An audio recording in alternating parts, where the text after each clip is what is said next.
I am announcing three principal measures. One, a temporary 2-year cap on new international student permits. It is the latest in a series of measures to improve program integrity and set international students up for the success in order to maintain a sustainable level of temporary residence in Canada as well. To ensure that there is no further growth in the number of international students in Canada for 2024, we are setting a national application intake cap for a period of 2 years. For 2024, the cap is expected to result in approximately 364,000 approved study permits, a decrease of 35% from 2023.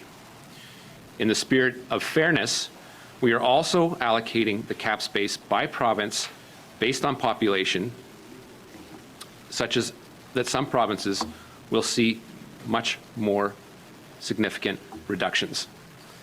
We'll continue to work closely with those provinces and territories to put these measures into place, as they will be responsible for determining how the cap is distributed between its designated learning institutions that they have jurisdiction over. I've had productive conversations, in particular with British Columbia and Ontario already, and we all recognize that more needs to be done to protect the integrity of our system while supporting international students. In addition, effective immediately, applicants must provide a provincial attestation with their study permit application. At the same time, the cap will not apply to students in graduate levels of studies, including master's and doctoral students. Those are the people we're looking for. Study permit applications at the elementary and secondary school levels will also be exempt. Deuxièmement, second, in order to better align the program and ensure the integrity of the system, we are also changing eligibility criteria.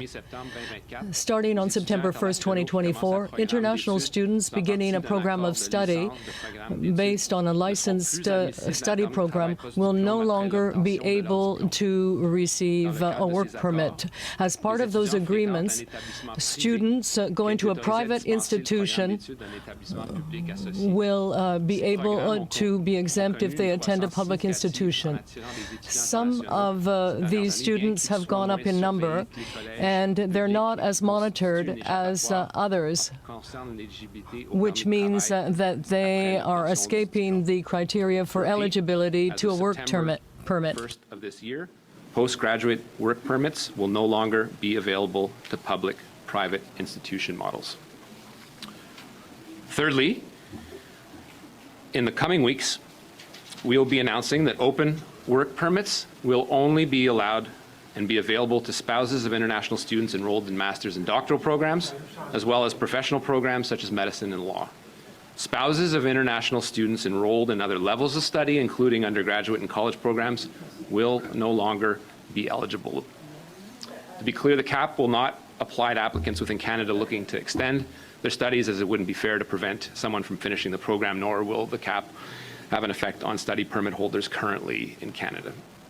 These temporary measures will be in place for 2 years, and the number of new study permit applications that will be accepted in 2025 will be reassessed at the end of this year.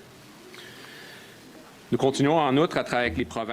continue our discussions with the provinces and designated institutions to initiate other reforms and ensure the sustainability of the system and to maintain the list of designated institutions. The determination of the proper or sustainable level will be determined with the institutions as long as those institutions can provide adequate housing.